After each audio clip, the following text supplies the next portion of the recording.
सम संख्या जिसमें 2 का भाग पूरा पूरा जाए। जैसे एग्जांपल 2, 4, 6, 8, 10, 12। विषम संख्या जिसमें 2 का भाग न जाए। जैसे कि 1, 3, 5, 7, 9, 11। अभाज्य संख्या जिसमें केवल और केवल खुद का भाग जाए।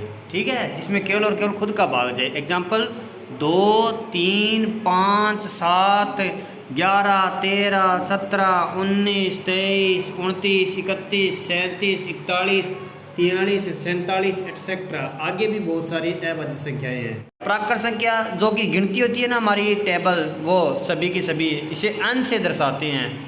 ठीक है, जैसे कि एग्जांपल है 1, 2, 3, 4, 5 एटसेट्रा। आगे बहुत सारी है। पूर्ण संख्या इसे W से दर्शाते हैं। एग्जाम्पल है 0, ये 0 से स्टार्ट होती है। 1, 2, 3, 4, 5 आगे बहुत सारी संख्या है। ठीक है, और पूर्णांक संख्या ये जड़ से दर्शाते हैं। जैसे कि एग्जाम्पल, और ये धनात्मक और ऋणात्मक दोनों होती है। ठीक है, इसमें पूर्ण संख्या भी मौजूद है।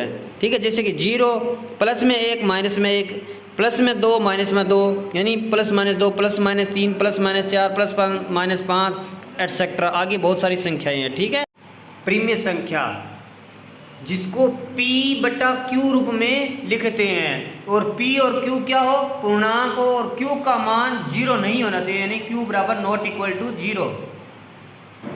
और एग्जाम्पल है जैसे कि 2, इसके बट्टे में कुछ नहीं है तो 1 लगा सकते हैं, 2/1 हो जाएगा। जैसे 3/2, 5/4, 1/3, 5, यानी इसके बट्टे में कुछ नहीं है तो 1 लगा सकते हैं। और 0 भी एक प्रिम्य संख्या है। कोई भी संख्या के बट्टे में 0 नहीं आ सकता, वो अनंत अपरिभाषित हो जाएगी। ठीक है, प्रिम्य संख्या जो प्रिम्य संख्या न हो, यानी वो अप्रिम्य होगी। एग्जाम्पल है जैसे √2, √3, √5, √7 और पाई भी एक अप्रिम्य संख्या। और अप्रिम्य संख्या वो संख्या भी होती है जैसे रूट के अंदर किसी संख्या का वर्ग रूट न निकले, वो सभी अप्रिम्य संख्याएं होगी। जैसे कि √6 हो, √10 हो, √12 हो, √15 हो, इन संख्याओं का रूट नहीं निकलता, पूरा नहीं निकलता, तो वो अप्रिम्य संख्याएं होगी। ठीक है, वास्तविक संख्याएं इसे R से दर्शाते हैं।